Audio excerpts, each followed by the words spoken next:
Hello विद्यार्थी मित्रांनो, आज आपण बघणार आहोत आयनिक कंपाऊंड. काय बघणार आहोत आपण आज? आयनिक कंपाऊंड.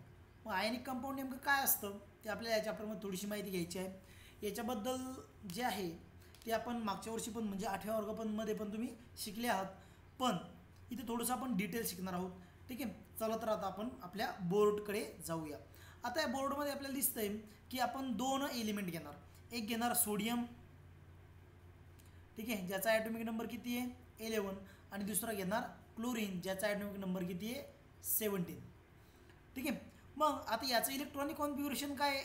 सोडियमचं 2 8 1, याचं किती आहे 2 8 अँड 7.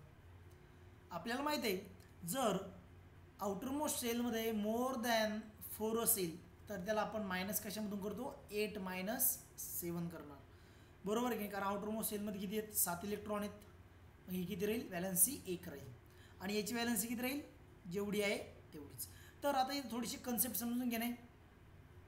या ठिकाणी जो NaCl कंपाऊंड तयार होतो, NaCl, याच्यामध्ये याला जर आपण तोडलं तर Na+ आणि Cl- तयार होतो.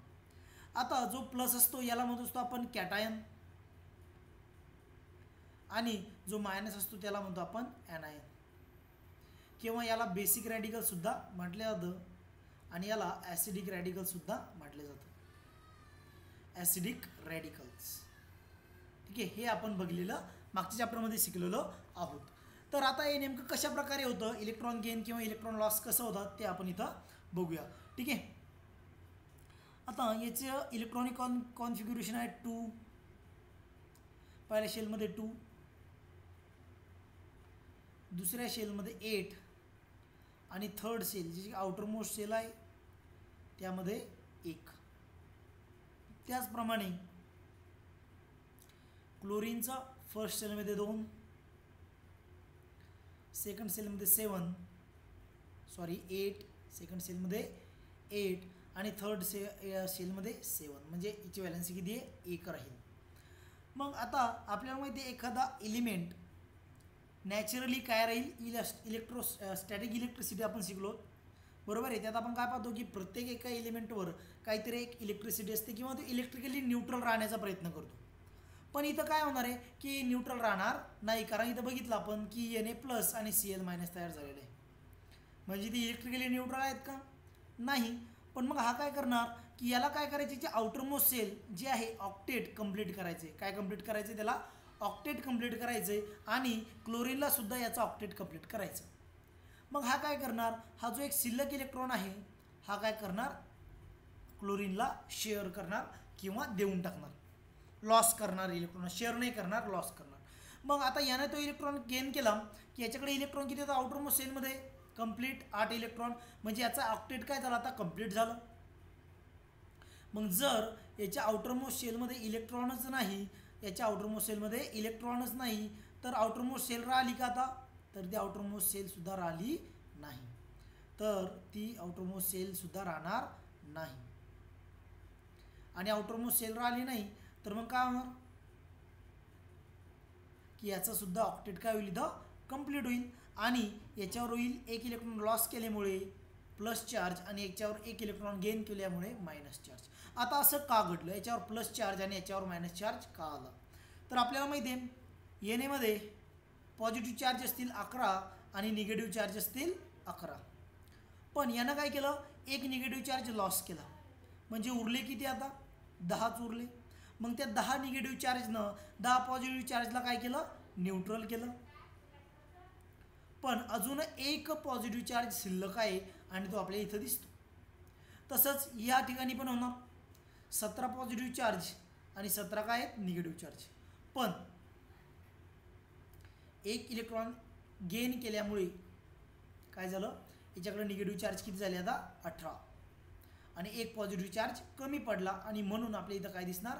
1 निगेटिव्ह चार्ज पाहायला मिळणार. अशा प्रकारे हे काय होत असतं? आयनिक. आता याला आयनिक कंपाऊंड का म्हणतात? ठीक आहे, याला आयनिक कंपाऊंड का म्हणायचं?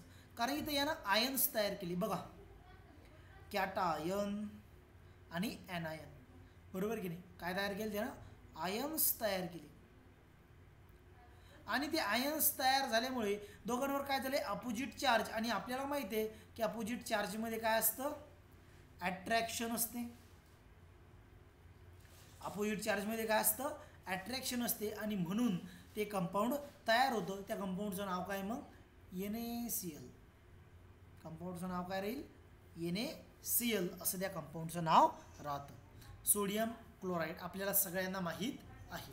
हे झालं आयनिक कंपाऊंड बद्दलची माहिती. ठीक आहे, चला तर आता आपण वाचून बघूया. The molecule of ionic compound has 2 constituent. मग कोणते कोणते कॉन्स्टिट्यूएंट असतात ते आपल्याला माहिती आहे. एक पॉझिटिव्हली चार्ज कॅटायन किंवा त्याला आपण बेसिक रॅडिकल म्हणतो, आणि दुसरं ॲनायन निगेटिव्हली चार्ज किंवा त्याला आपण ॲसिडिक रॅडिकल म्हणतो. There is a force of attraction between the ion as they are possible charge and positively charge and that is called ionic compound. आता आपल्याला माहिती आहे की एक पॉझिटिव्ह चार्ज आहे, एक निगेटिव्ह चार्ज आहे, म्हणून त्यामध्ये काय राहील अट्रॅक्शन असणार अपोजिट चार्ज असल्यामुळे. बरोबर की नाही. The force of attraction between positive charge ion cation and negative charge anions, आणि त्यामुळे काय तयार होतं आयनिक कंपाऊंड तयार होतं. पॉझिटिव्ह चार्ज आणि निगेटिव्ह चार्जमध्ये जे अट्रॅक्शन आहे त्यामुळे जे कंपाऊंड तयार होईल त्याला म्हणत असतो आपण आयनिक कंपाऊंड. आता आयनिक कंपाऊंड का, कारण त्यानं कॅटायन आणि ॲनायन त्या ठिकाणी तयार झालेले आहेत. चला तर बघा मग आता या ठिकाणी तुम्हाला 3 शेल दिसल्या 281 287 असतात. ठीक आहे, आता यानं काय करणार 1 इलेक्ट्रॉन लॉस केला, 1 इलेक्ट्रॉन काय केला क्लोरीनला लॉस केला. क्लोरीनला 1 इलेक्ट्रॉन लॉस केला तर अशी कंडिशन तयार होते, पॉझिटिव्ह चार्ज येणार आणि 2च शेल राहणार. ठीक आहे, मग आता काय होईल बघा इथं यानं तो 1 इलेक्ट्रॉन घेऊन टाकला. याच्या आउटरमोस्ट सेलमध्ये काय झालं आता 8 इलेक्ट्रॉन झाले, म्हणजे काय होईल इलेक्ट्रॉनिक कॉन्फिगरेशन 288. बघा इथं झालं का नाही 288, आणि याचं काय झालं 287. पहिले किती होतं 287 आणि आता झालं 288. आणि याचं काय राहिलं इलेक्ट्रॉनिक कॉन्फिगरेशन आता 28 राहिलं, कारण 1 इलेक्ट्रॉन त्यानं काय केला लॉस केला. म्हणजे बघा आउटरमोस्ट सेल इथून निघून जाईल, आणि याच्यामध्ये बघा इथं झाली की नाही 2च सेल राहिल्या, आणि याच्यामध्ये 1 निगेटिव्ह चार्ज राहील आणि याच्यामध्ये 1 पॉझिटिव्ह चार्ज शिल्लक राहील. त्यामुळे तिथं त्याच्यावर चार्ज येतील आणि नंतर ते काय होईल इलेक्ट्रिकली एकमेकांना अट्रॅक्ट करतील अपोजिट चार्ज असल्यामुळे, आणि तिथं आयनिक कंपाऊंड तयार होईल.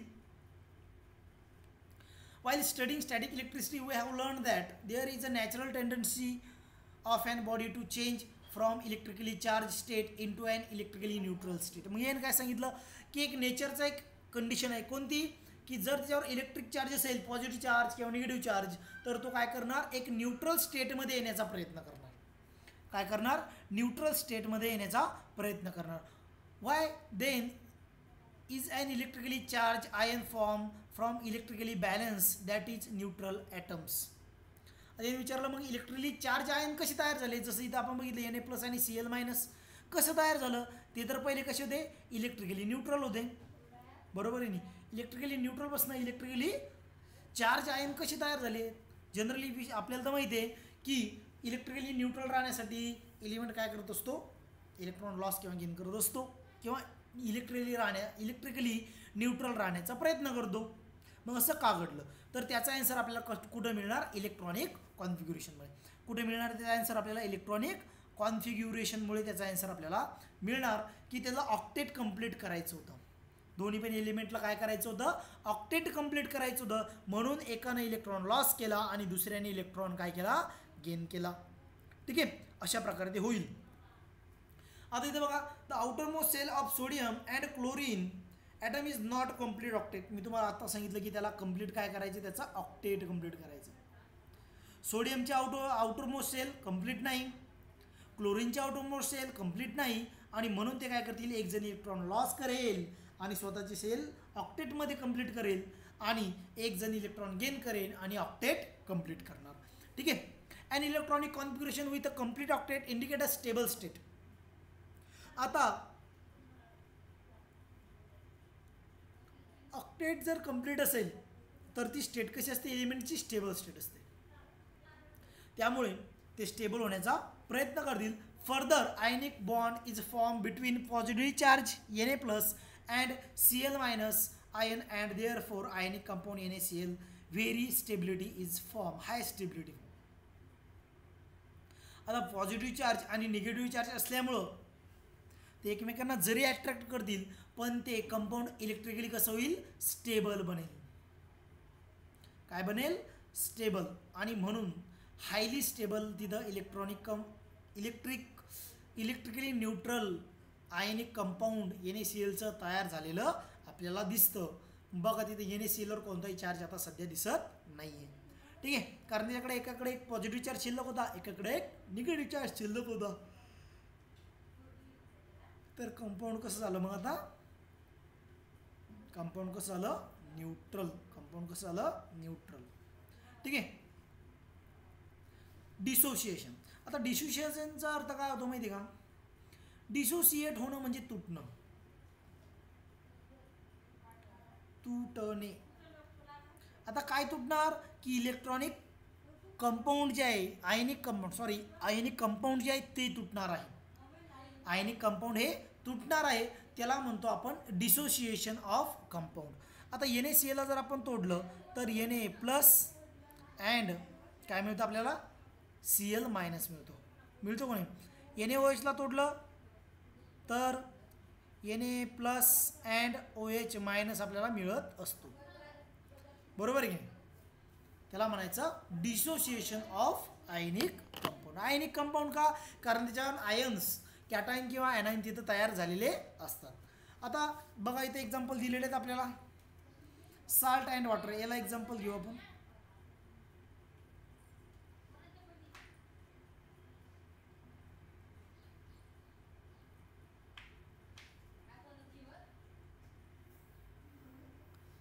Salt and water.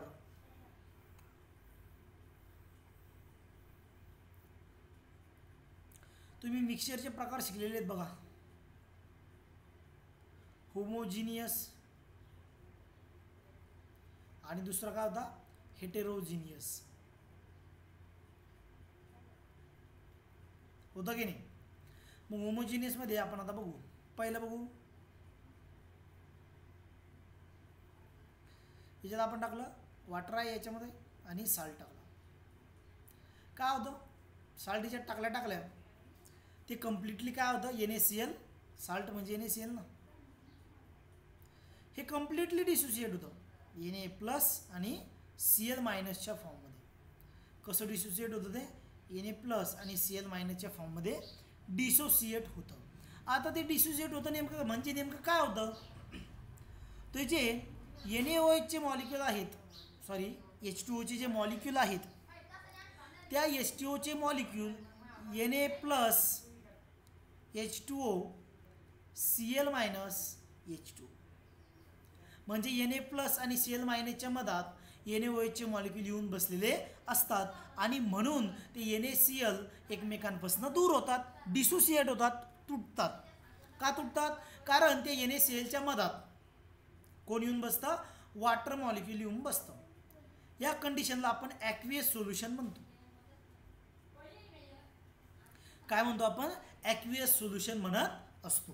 का म्हणायचं ॲक्वियस सोल्युशन, कारण आपण त्या पाण्यामध्ये ते NaCl टाकलं, त्या NaClच्या मधात कोणते मॉलिक्यूल जाऊन बसले, वॉटर मॉलिक्यूल जाऊन बसले आणि त्या दोघांना त्यांना काय केलं, सेपरेट केलं, त्याचं डिसोसिएशन केलं. ते आपल्या इथं लक्षात येईल. आता चला बघू.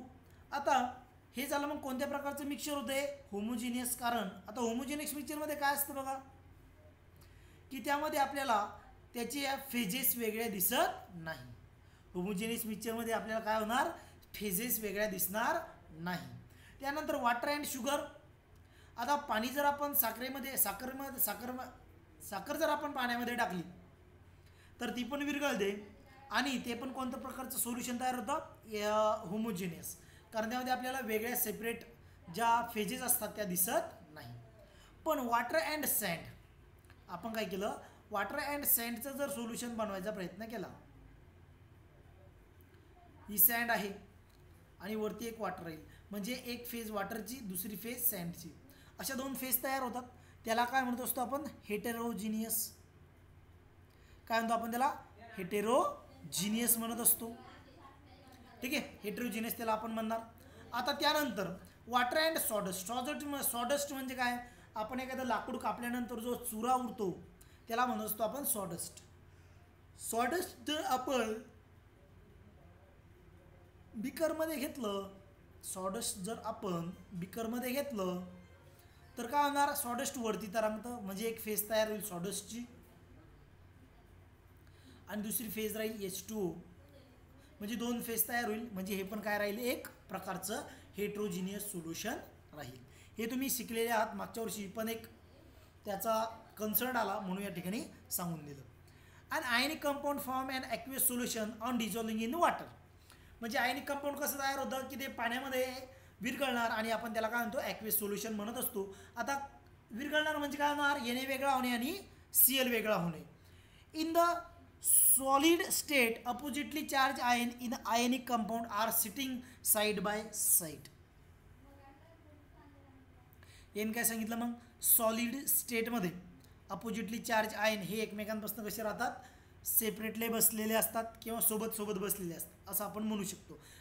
आयनवाले वेगळे, पॉझिटिव्ह आयन वेगळे आणि निगेटिव्ह आयन वेगळे बसलेले राहतील. हे कधी राहील, सॉलिड स्टेटमध्ये. बघा, when an ion compound begins to dissolve in water, the water molecule penetrate between ion of the compound and separate them from each other. मग मी तुम्हाला सांगितलं की NaClच्या मधात कोणते मॉलिक्यूल जाऊन बसतील, वॉटर मॉलिक्यूल, आणि त्याला ते काय करतील, सेपरेट करतील, वेगळं करतील. बरोबर, काय करतील, सेपरेट करतील, वेगळं करतील. पेनेट्रेट होणं म्हणजे मधात घुसणं. पेनेट्रेट म्हणजे मधात घुसतील आणि त्या दोघांना NaClला काय करतील, सेपरेट करतील, जे की मी तुम्हाला तिथे एक्सप्लेन करून सांगितलं. This is to say an ionic compound dissociate during formation of an aqueous solution. आणि म्हणून आपण म्हणतो की जे आयनिक कंपाऊंड असतात, ॲक्वियस सोल्युशन तयार होत असताना ते एकमेकांपासून काय होतात, डिसोसिएट होतात, वेगळे होत असतात. काय होत असतात, डिसोसिएट होत असतात, वेगळे होत असतात असं आपण म्हणत असतो. चला आता समोर बघू. Each of the dissociated ions in the aqueous solution is surrounded by water molecule. मग मी तुम्हाला सांगितलं होतं की NaCl आणि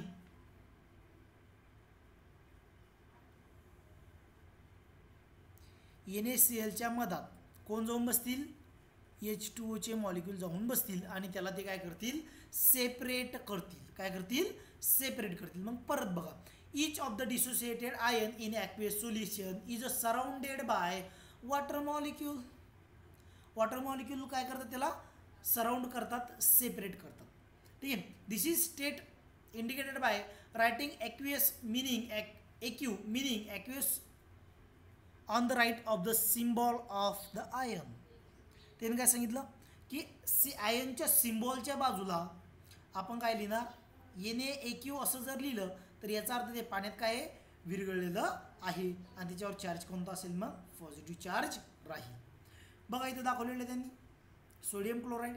मग इथं सोडियम क्लोराईड दाखवलं, पण नंतर Na वेगळा झाला आणि Cl वेगळा केला. कोण केला, वॉटर मॉलिक्यूलने वेगळे केले, पेनेट्रेट होऊन म्हणजे मधात घुसून.